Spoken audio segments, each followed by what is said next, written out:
একদিন নদীর ধারে একটি ফকির বসেছিল। নদীর পানি ধীরে ধীরে প্রবাহিত হচ্ছিল।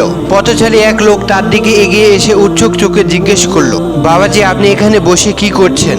ফকির একটু মৃদু হাসি দিয়ে বলল, আমি অপেক্ষা করছি নদী শুকিয়ে যাওয়ার জন্য, যাতে সহজে নদী পার হতে পারি। লোকটি ফকিরের কথা শুনে অবাক হয়ে বলল, এত পানি শুকানোর জন্য আপনি অপেক্ষা করছেন?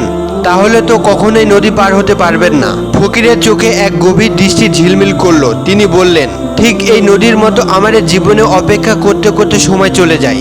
মানুষ বলে সব দায়ভার শেষ হলে আনন্দ করো, কিন্তু তারা আসলে ভুল বলেন।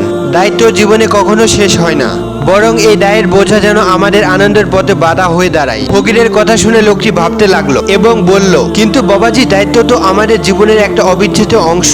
তাহলে কিভাবে আমরা আনন্দ পাবো? ফকিরটি এবার হেসে বললেন, দায়িত্ব পালন করেই আনন্দ খুঁজতে হবে। একদিন আমাদের জীবন শেষ হয়ে যাবে, কিন্তু দায়িত্বের পাল্লা তখনও ভারী থাকবে। তাই প্রতিটি মুহূর্তকে উপভোগ করা গুরুত্বপূর্ণ।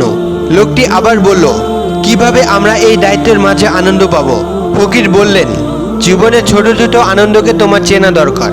একটি সকালে সূর্যোদয়, বন্ধুদের সাথে কাটানো সময় এবং পরিবারের সাথে কাটানো সময়, এসব জীবনের আনন্দের একটি অংশ। দায়িত্বের বোঝা যেন এতটা ভারী না হয়ে যায় যে আমরা শুধু দুঃখেই থাকি। আমাদের ছোট ছোট আনন্দ খুঁজে বের করতে হবে। ফকিরের কথা এক গভীর সত্যতা ছিল। লোকটি বুঝতে পারলেন, জীবনের নদী পাড়ি দিতে হলে শুধু দায়িত্ব নয়, আনন্দও গ্রহণ করতে হবে। একটা উপলব্ধি নিয়ে তিনি সিদ্ধান্ত নিলেন, দায়িত্ব পালন করার সাথে সাথে তিনি জীবনের প্রতিটা সময়কে উপভোগ করবেন। এইভাবে ফকিরের দর্শন আমাদের মনে করিয়ে দেয় যে দায়িত্ব পালন করার পাশাপাশি আমাদের জীবনের সুন্দর মুহূর্তগুলোকে উপভোগ করতে হবে। জীবন চলতেই থাকবে, তাই আমাদের উচিত জীবনের আনন্দগুলোর উৎস খুঁজে বের করা। আজকের ভিডিওটা এই পর্যন্ত। ভিডিওটা কেমন লেগেছে আপনার মতামত কমেন্ট করে আমাদেরকে জানাতে পারেন। এই চ্যানেলের ভিডিও নিয়মিত পেতে অবশ্যই চ্যানেলটিকে সাবস্ক্রাইব করে পাশেই থাকবেন। দেখা হচ্ছে পরবর্তী ভিডিওতে।